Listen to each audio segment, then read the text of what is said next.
আমরা সতর্ক হব। আমাকে এখানে বলা হচ্ছে শহীদ জিয়ার স্ত্রী বেগম খালেদা জিয়া আপসহীন নেত্রী, আমরা সবাই জানি আপসহীন নেত্রী অসুস্থ, তাকে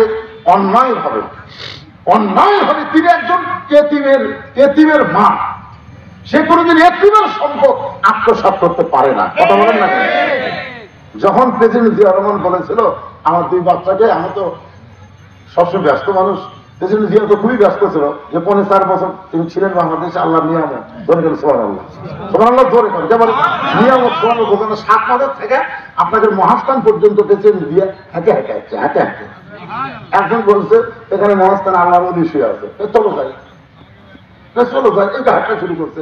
একজন বলে 7 গাড়ি ঘোড়া, কিসের গাড়ি ঘোড়া, চল 7 কিলো হেঁটে আসছে, ওই জেনারেলটা কাছে আসলে ডাইরিয়া ধরে গেল, 7 কিলো হেঁটে যেতে পারে।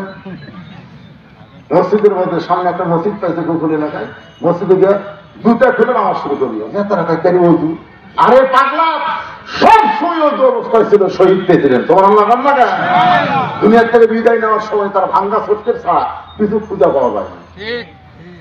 আমাদের আল্লাহ নজিবুল্লাহ মোস্তাফা প্রিন্সিপাল বলেছে শহীদ জিয়া হযরত ওমর ফারুককে অনুসরণ করার চেষ্টা করেছে। জোরে কান সুবহানাল্লাহ।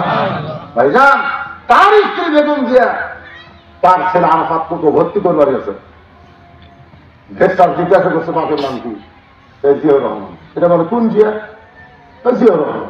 তখন বলে এই কোন জিয়া, বারবার তখন বলতেছে 2 ছেলে মায়ের দিকে তাকায়, তখন মা বলছে তো, তখন বলে প্রেসিডেন্ট জিয়া। যেই কথা ভেস্টার খায় বলতেছে যে প্রেসিডেন্ট জিয়ার সন্তান, তোমার গায়ের পোশাক এরকম নরমাল কেন?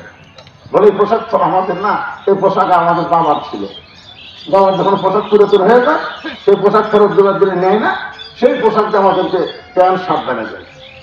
চিন্তা করছেন কেমন ভাবে যারা জীবনযাপন করেছেন, আর সে কোনোদিন এতিমের সম্পদ মারতে পারে না। হাসিনা অন্যায় ভাবে খালেদা জিয়াকে জেলের মধ্যে বন্দি রাখছে, গৌরবের কথা ঢুকছে না। বিদেশে চিকিৎসা দাওয়াত দেয়নি, এখন তিনি বিদেশ চিকিৎসা করতেছেন। আমাকে শালম ভাই যাওয়ার সময় বলেছেন হুজুর আপনি একটু বেগুন জন্য দোয়া করবেন, দোয়া না চাইলেও আমি তার জন্য দোয়া করতাম। ইনশাল্লাহ আমরা সবাই সবার জন্য দোয়া করবো। আল্লাহ বিএনপি, জামাত, আওয়ামী লীগ, জাতীয় পার্টি আমরা সবাই মিলে আগামীতে আল্লাহর কোরআনের বাংলাদেশ দেখতে চাই। জোরে কথা ঠিক, ভালো ভালো মানুষকে আমরা ভালো জায়গা পাঠাবো, ভালো আইন পেশ করবে। আল্লাহ করে এই বাংলাদেশ সুন্দর সোনার বাংলা আইন দেখার তৌফিক দেয়। সকলে বলে আল্লাহুম্মা আমিন।